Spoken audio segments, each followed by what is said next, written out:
I'm Sarah Burtch with Kingstonist News, and here are top headlines today, May 22nd, 2025. Kingston Police are stating that a woman murdered in the city on Friday, May 16th was the victim of femicide.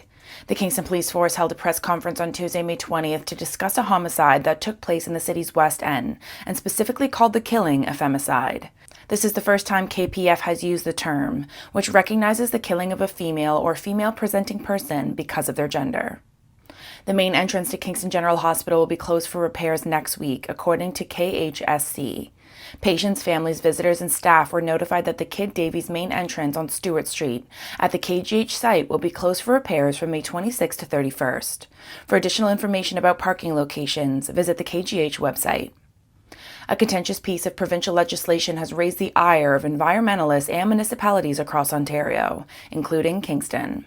At their meeting held on Tuesday, May 20th, Kingston City Council voted unanimously in favor of a motion that opposes every single aspect of Bill 5, the omnibus legislation that aims to rewrite parts of Ontario's environmental, mining, and endangered species laws and override municipal planning authority. 13 ambitious student entrepreneurs have been selected for this year's Summer Company program.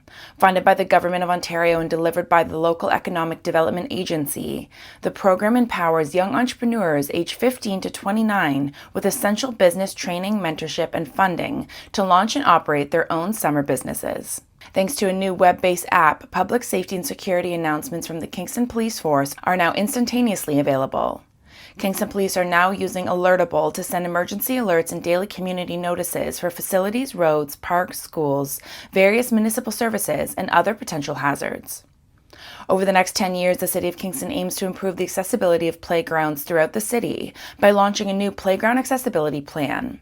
The plan will guide the equitable development, renovation, and enhancement of the city's playgrounds. And to help shape the direction, the city is inviting residents to provide their input through the Get Involved Kingston platform. Kids in the Rideau Heights area of Kingston will have access to free soccer programming this summer, thanks to an awesome Kingston microgrant.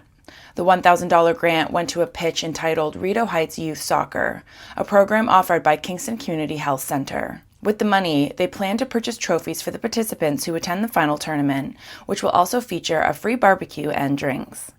For more on these stories and other local news, visit Kingstonist.com.